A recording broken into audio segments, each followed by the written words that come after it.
Oi pessoal, tudo bem?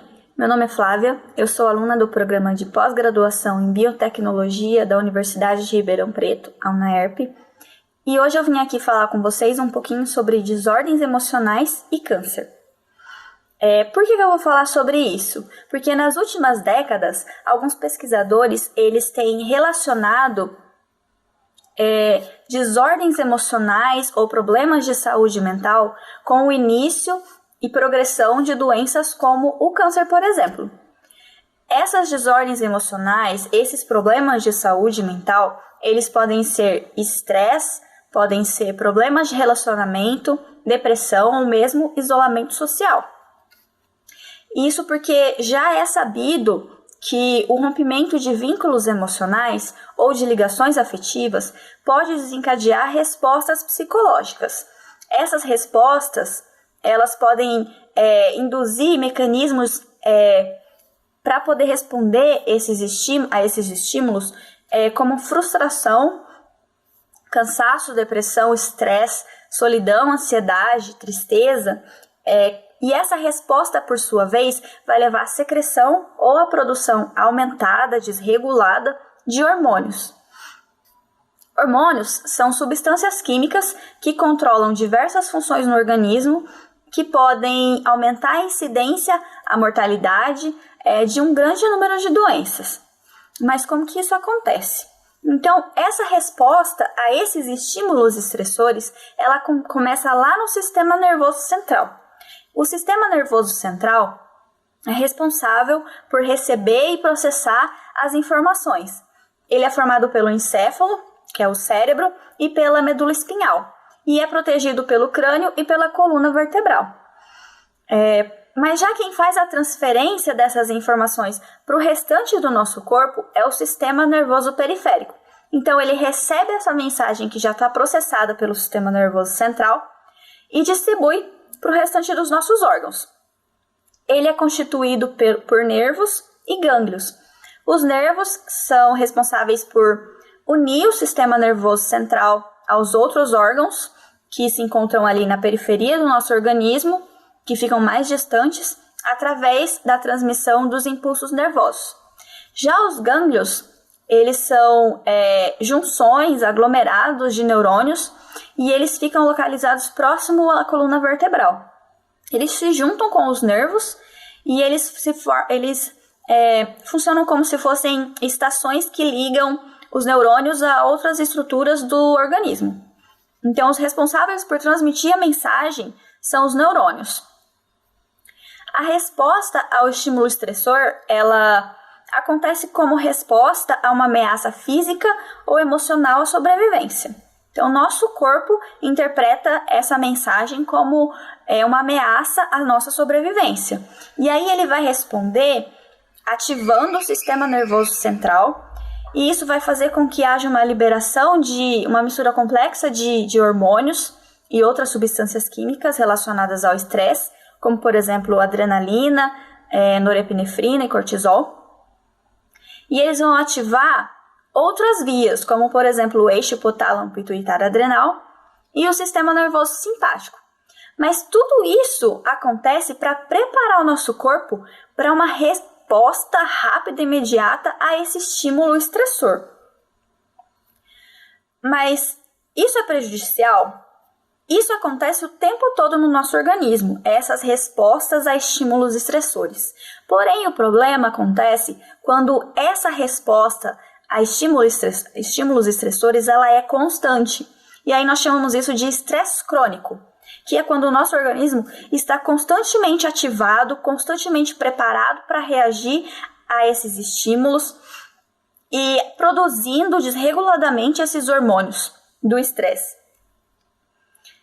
Essa produção e esses mediadores relacionados ao estresse, eles podem afetar a produção de doenças, como o câncer, por exemplo, porque eles podem modular ou influenciar, induzir ou não, funções celulares através da ligação desses neurônios a receptores que estão expostos ali na célula cancerígena.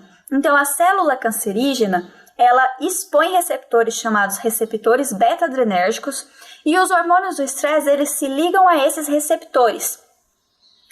E quando o corpo fica estressado, ele libera esses hormônios, e esses neurônios vão se ligar a esses receptores e estimular essas células cancerígenas a aumentar sua capacidade de se espalhar, de se adaptar a novos ambientes no nosso organismo, de escapar da morte e permitir que essas células caiam na corrente sanguínea e migrem para outros locais do nosso organismo.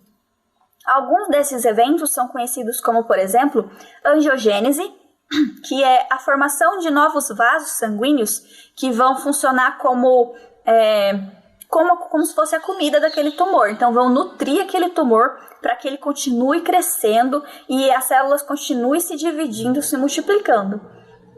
Outro evento é chamado de metástase, que é quando a célula se desprende, se solta daquele tumor primário, cai na corrente sanguínea, passeia pelo corpo e vai se alojar em algum outro órgão ou algum outro tecido e começa a se multiplicar ali e a formar um tumor secundário.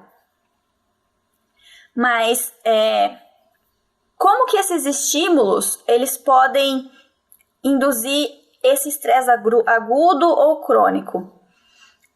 Essas respostas ao estresse, elas podem ser desencadeadas por diversos estímulos, como, por exemplo, estímulos físicos, que pode ser a dor, por exemplo, estressores que desafiam a homeostase cardiovascular, que é a hemorragia, estressores sociais, que são o rompimento entre indivíduos, separação conjugal, desemprego e mesmo isolamento social. Mas ainda não foi comprovado que o estresse ele seja fator de risco para o câncer. Ou seja, não existem evidências científicas que provem que essas alterações derivadas do estímulo estressor, elas deem início a um câncer no organismo. Porque o nosso organismo, ele não tem um tumor que está expondo ali o receptor beta-adrenérgico. Mas então, como que a gente pode reagir a esse estímulo estressor do isolamento social causado por essa pandemia? O estresse por isolamento social, ele é um trauma psicológico e ele traz repercussões fisiológicas e emocionais decorrentes dessa ausência ou privação de interação social. E os mais jovens provavelmente têm a maior probabilidade de apresentar altas taxas de depressão e ansiedade nesse período de pandemia, e isso pode aumentar à medida que essa pandemia continua, mas e aí? A separação de relacionamentos ou mesmo o sentimento de solidão pode afetar qualquer indivíduo, então é normal, não se sinta mais vulnerável. Inclusive, pessoas que moram com outras pessoas, elas podem apresentar sintomas de estresse por isolamento. Mas isso não quer dizer que o organismo vai desenvolver um tumor. Essa atual pandemia e esse confinamento, esse isolamento social, ele tem um impacto em muitos aspectos da nossa vida cotidiana. No nosso bem-estar, na nossa saúde física, na nossa saúde mental. Porém, esse impacto pode ser maior em pessoas que já enfrentam depressão ou que já possuem problemas de saúde mental. Essas pessoas, elas são mais vulneráveis. A combinação de vários fatores, como o estresse associado ao risco que essa pandemia traz para a nossa saúde, esse isolamento social, o fato de que a gente não pode fazer algumas atividades que a gente já estava habituado a fazer, atividades que nos trazem bem-estar, coisas que nos fazem ter incerteza quanto ao futuro, isso tudo nos faz ficar muito ansiosos e muito estressados. Então é muito importante que as pessoas evitem viver o tempo todo nesse modo crise durante essa situação que a gente está passando. Eu sei que é difícil, mas acima de tudo é muito importante que a gente continue adotando hábitos que nos ajudem a manter os pés no chão nesse momento difícil. E eu trouxe aqui alguns que podem te ajudar a tentar diminuir esse estresse que a gente está passando nesse momento. Então, seguir uma rotina normal, tanto quanto possível, é importante. Limitar o tempo passado vendo notícias e redes sociais. Então, é muito importante a gente não ficar o tempo todo buscando notícias sobre a pandemia, sobre como estão as vacinas, se a gente está na fase vermelha, se a gente voltou para a fase amarela.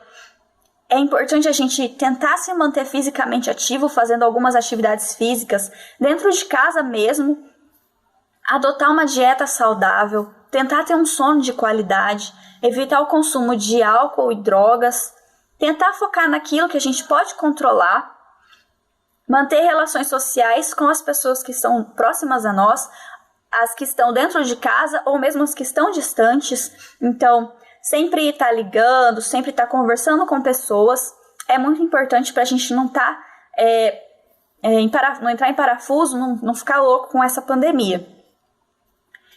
O estresse por isolamento social ele é perigoso e ele pode ser prejudicial para distúrbios emocionais como depressão e ansiedade.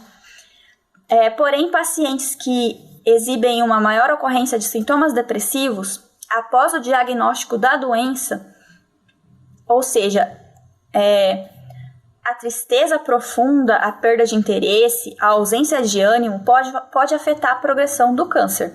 Então, não existe relação entre estresse por isolamento social, depressão e ocorrência ou início do câncer, mas é muito importante a gente se manter com os pés no chão e ter sempre na cabeça que as pessoas que estão enfrentando essa pandemia e que estão sentindo esses sintomas de depressão e ansiedade mais do que as outras, elas precisam procurar ajuda profissional. Principalmente se elas sentirem um sentimento constante de vazio, de tristeza, dormir um número significativo de horas a mais ou a menos, comer muito ou a mais ou a menos do que o normal, ficar muito agitada, sentir uma falta de energia significativa, irritabilidade, pessimismo, ficar pensando sobre a morte constantemente, sentir uma perda de interesse em coisas que antes traziam prazer a essa pessoa, ter dificuldade de concentração. Então, quando a gente se depara com um cenário de propagação de um vírus, a nossa saúde e bem-estar físico são sempre as principais preocupações. Porém, isso também traz reflexos sobre a nossa saúde mental e emocional. O cenário atual exige cuidados, mas a gente não precisa ficar emocionalmente perdidos. Então, algumas dicas para que a gente possa enfrentar esses dias de pandemia são ser otimista, tentar, quando buscar informações a respeito dessa pandemia, buscar fontes confiáveis, fontes oficiais, tentar manter uma rotina, fazer exercícios físicos, ser gentil com todo mundo, com as pessoas, principalmente com as pessoas que estão convivendo com você. Todos estamos passando pelos mesmos problemas. Focar no que fazer o que a gente gosta e tentar não ficar desesperado. Manter os níveis de ansiedade e de estresse baixos e tentar focar que isso tudo vai passar, que a gente está passando por isso junto e que a gente está passando, vai passar. Eu espero que vocês tenham gostado. Aqui embaixo está o meu e-mail para que vocês possam entrar em contato caso tenham alguma dúvida. Eu gostei muito de estar falando com vocês e eu espero que vocês tenham gostado. Até mais!